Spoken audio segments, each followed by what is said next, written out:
क्योंकि अब देखिए जब जंग होगी, जिस तरीके से हमने कश्मीरियों के साथ धोखा किया है ओवर द इयर्स, अब ये बहुत मुश्किल है कहना कि वो हमारे साथ खड़े होंगे। जितनी भी हमारे पास ताकत है उसमें से आधी से ज़्यादा ताकत हमें वहीं छोड़नी पड़ेगी। वो हम पाकिस्तान के फ्रंट पे नहीं ला सकते, क्योंकि ये खतरा नहीं लिया, चांस नहीं ले सकते कि चीन क्या कर दे। अगर हम पाकिस्तान का पानी, पहले तो आप रोक ही नहीं सकते, वो ग्रेविटी से पानी आएगा। अगर आपने मिसाल के तौर पे कहिए रोक भी लिया तो वो चीन क्या छोड़ देगा आपको, वहां बंद कर देगा आपका पानी। तो आप कह रहे हैं कि ये अगर इंडस वाटर ट्रीटी को ही सिर्फ इस लिमिटेड तरीके से समझने की कोशिश करूं तो ये सिर्फ एक गीदड़ भक्की है भारत की जनता को दिखाने के लिए। चौथी दिक्कत क्या है कि आपने देखा है कि चीन ने बहुत सारे साइबर अटैक्स किए हैं हमारे हिंदुस्तान पे, पूरे मेनलैंड पर, कि अगर आप पानी रोकने की कोशिश करेंगे या पानी डाइवर्ट करने की कोशिश करेंगे तो वो एक लड़ाई का ऐलान होगा हमारी तरफ से। अच्छा, अभी पानी रोकना आसान काम नहीं है, ये पहले भी हम धमकियां दे चुके हैं। पाकिस्तान को ये देने की जरूरत है कि जो स्पेयर पार्ट्स है, एमुनिशन है, उसकी रेगुलर सप्लाई रहे। पाकिस्तान को ये देने की जरूरत है कि उनको पूरा जो है बैटलफील्ड दिखाई दे। तो ये सब चीजें मिल जाती हैं तो उसमें पाकिस्तान का फायदा होता है। दूसरी बात कि जंग सिर्फ इंडिया करना चाहेगा, क्योंकि ये जो हुआ है, दहशतगर्दी हुई है, वो हमारी तरफ हुई है, तो हम रिटेलिएट करना चाहेंगे। पर दिक्कत ये आ गई है कि अब सिचुएशन बदल गई है। ये मैं थोड़ा सा समझा दूं आपके व्यूअर्स को कैसे बदली है। वो ऐसे बदली है कि अब जो है ये बायलैटरल बात नहीं रही हिंदुस्तान पाकिस्तान। ये जो हिंदुस्तान सरकार ने, मोदी सरकार ने 5 अगस्त 2019 को ये जो 370 हटाया, 35A हटाया जम्मू और कश्मीर से, उसके बाद चाइना के सारे जो लीडर्स हैं, बड़े लीडर शी जिनपिंग से लेके नीचे तक, सब ने ये बार बार दोहराया है कि हम पाकिस्तान की जो सॉवरेनिटी है, ये संप्रभुता है, हम उसके लिए सपोर्ट देंगे।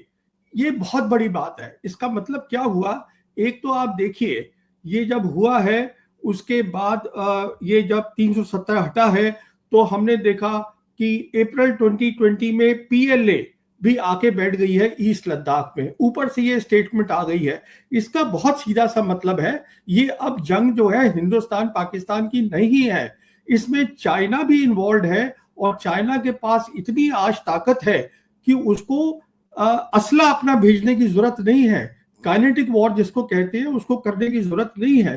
तो आज क्या दिक्कत आ रही है यहाँ पर, जो असलियत है वो ये है कि हिंदुस्तान की जो फौज है उसके सामने 5 बड़े बड़े मसले खड़े हैं।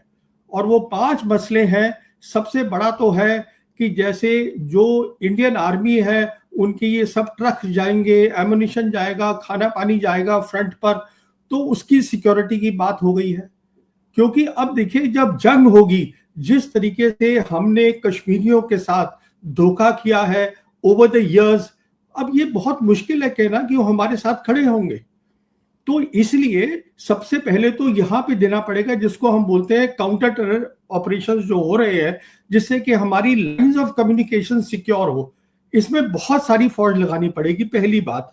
दूसरी बात यह है, क्योंकि उन्होंने कहा है चीनियों ने कि हम खड़े होंगे पाकिस्तान के साथ, तो जो चीन का फ्रंट है वहां पर वो अपनी हरकत शुरू कर देंगे। उसका मतलब ये हुआ कि जो हमारी जितनी भी हमारे पास ताकत है उसमें से आधी से ज्यादा ताकत हमें वहीं छोड़नी पड़ेगी। वो हम पाकिस्तान के फ्रंट पे नहीं ला सकते, क्योंकि ये खतरा नहीं लिया, चांस नहीं ले सकते कि चीन क्या कर दे। ये दूसरा मसला है।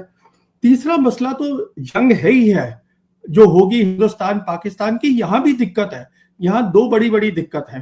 पहली दिक्कत यह है, जैसे मैंने आपको बताया, जितना भी हमारे पास सामान है वो फाइनाइट है, ये नहीं है कि अनलिमिटेड है।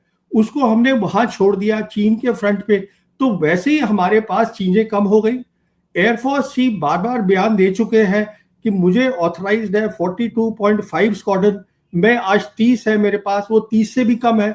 उसमें से भी आधी से ज्यादा आप समझ लीजिए चीन के पास चली गई, तो लड़ाई किसके साथ करेंगे आप, पहली बात।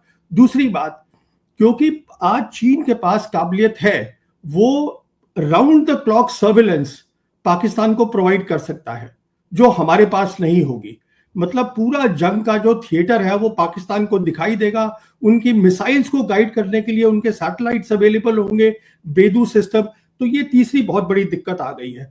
चौथी दिक्कत क्या है कि आपने देखा है कि चीन ने बहुत सारे साइबर अटैक्स किए हैं हमारे हिंदुस्तान पे, पूरे मेनलैंड पर। जैसे मुंबई में हुआ था 2020 के अंदर। अब वो मानते नहीं है क्योंकि अकाउंटेबल नहीं होते। उन्होंने जी जो ये किए थे साइबर अटैक, उसका मतलब ये है कि उनमें काबिलियत है साइबर वॉर करने की, बिना हाथ दिखाए हुए अपना। और पूरे हम्म हमारे देश में हमारे एटीसीज है, हमारी रेलवेज है, पावर स्टेशन है, हमारे बैंक्स हैं, एटीएम्स हैं, इन सबको वो बिल्कुल जाम कर सकते हैं।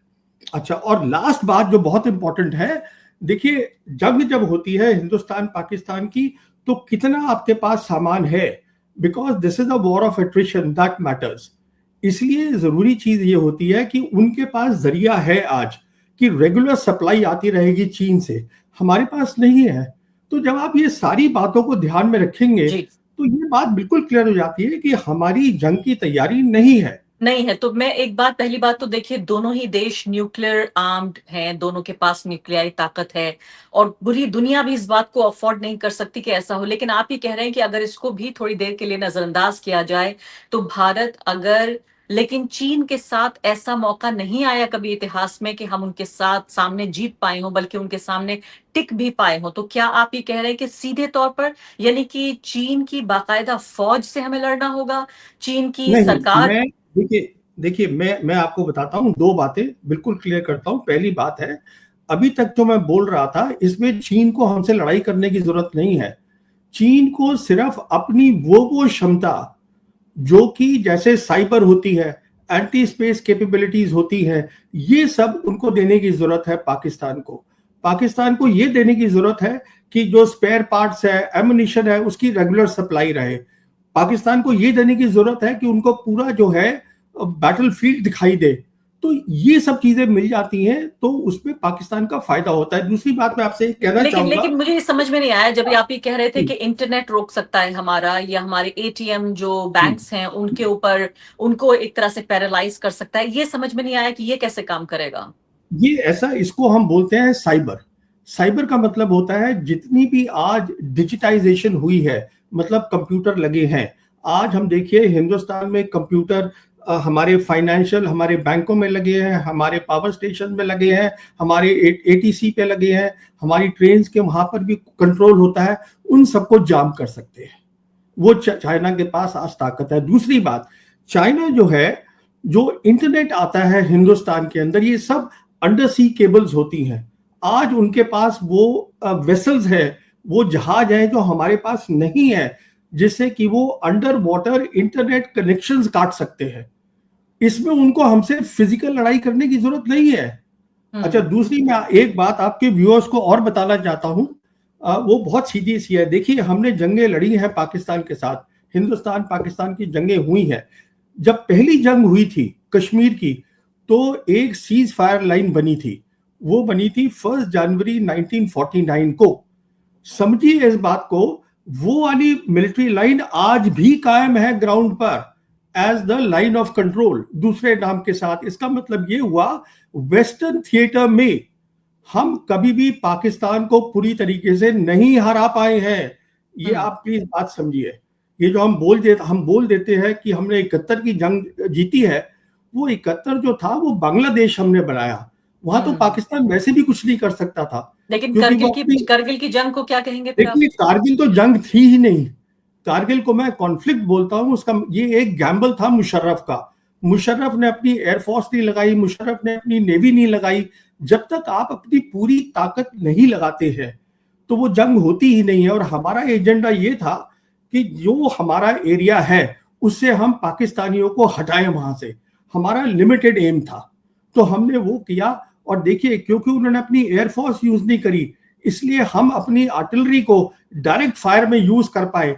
देखिए, तो क्या हम जो तो, लोग, तो क्या तो अगर आपने अपनी ताकत बनाई होती इस 34 साल में कि हम जो है उसको डरा सकें। अब देखिए, चीन आज हमारी जमीन पे बैठा है, क्या हम चीन को भगा पाए? वो आज भी वहीं बैठे हैं। लेकिन क्योंकि चीन वो और हमसे पाकिस्तान में फर्क तो हमें करना पड़ेगा। तो चीन चीन तो है, फर्क, पाकिस्तान पाकिस्तान है। देखिए फर्क ये है कि उनके पास, चीन के पास ताकत है, हम उस ताकत को समझ रहे हैं। Suspension means nothing, it basically means जो उनके आते थे ऑफिशियल्स हमारा चेक करने डेटा, हमारे वहां जाते थे, वो नहीं जाएंगे। उन्होंने ये कहा है हमसे कि अगर आप पानी रोकने की कोशिश करेंगे या पानी डाइवर्ट करने की कोशिश करेंगे तो वो एक लड़ाई का ऐलान होगा हमारी तरफ से। अच्छा, अभी पानी रोकना आसान काम नहीं है, ये पहले भी हम धमकियां दे चुके हैं, और ये रिजर्वॉयर्स बनने पड़ते हैं, इसको सालों साल लगते हैं। ये अभी बयानबाजी हो रही है कि हमने 3 फेजेस में हम करेंगे, ये करेंगे, वो करेंगे। देखिए सवाल ये है, पानी का इशू हम नहीं रोक सकते, क्योंकि क्या होगा आप सोचिए, हमारी ब्रह्मपुत्रा का पानी आ रहा है ऊपर चीन से, हम चीन से कहते हैं कि हम नीचे लेवल पे हैं, वो ऊपर लेवल पे है, वो हमारा पानी रोक देंगे तो क्या होगा। अगर हम पाकिस्तान का पानी, पहले तो आप रोक ही नहीं सकते, वो ग्रेविटी से पानी आएगा। अगर आपने मिसाल के तौर पे कहिए रोक भी लिया तो वो चीन क्या छोड़ देगा आपको, वहां बंद कर देगा आपका पानी। तो आप ये कह ऐसे रहे हैं कि ये अगर इंडस वाटर ट्रीटी को ही सिर्फ इस लिमिटेड तरीके से समझने की कोशिश करूं तो ये सिर्फ एक गीदड़ भक्की है भारत की जनता को दिखाने के लिए कि देखिए हमने ये एक्शन ले लिया। अगर भारत चाहे भी तो भी पानी बंद नहीं कर सकता पाकिस्तान का। देखिए जैसे मैंने बताया, ये एक तो 3 कंट्री की कॉम्प्लेक्स सिक्योरिटी प्रॉब्लम है, चीन इन्वॉल्व है। चीन हर काम करेगा टू प्रोटेक्ट पाकिस्तान की सॉवरेनिटी, जो उन्होंने कहा है। सॉवरेनिटी में ये भी आता है कि साहब आपने उनका पानी बंद कर दिया 3 नदियों का, कैसे कर देंगे आप, तो वो नहीं हो सकता। अच्छा दूसरा, ये टेक्निकली हो नहीं सकता है, ये सब अब गीदड़ भपकी आपका वर्ड है, but what I am saying is this is impossible. It means nothing really, but they have already cautioned. They have given a straight red line कि ये हमारी रेड लाइन है, अगर आप इस तरीके से कुछ भी करने की कोशिश करेंगे then it is war. और देखिए जब वो कुछ बात कर रहे हैं, आप मान के चलिए कि China is in the loop, उससे कंसल्ट कर रहे हैं। ऑपोजिशन को कहना चाहिए था कि साहब आप बताइए, आपने स्टेट में नॉर्मलसी कैसे डिक्लेयर कर दी, जबकि सुनिए, जबकि एक भी सोल्जर आपने कम नहीं किया, स्ट्रेंथ आपने कम नहीं करी वहां से नफरी, बिल्कुल पहली बात। दूसरी बात, जो आपका ये है क्या बोलते हैं, जो चीफ मिनिस्टर है of such a border state, उसके पास लॉ एंड ऑर्डर ही नहीं है, police paramilitary are not under him. अभी अमित शाह आया था पीछे, होम मिनिस्टर, तो उसमें जो यूनाइटेड जो हेडक्वार्टर्स की मीटिंग हुई थी उसमें उमर अब्दुल्ला था ही नहीं,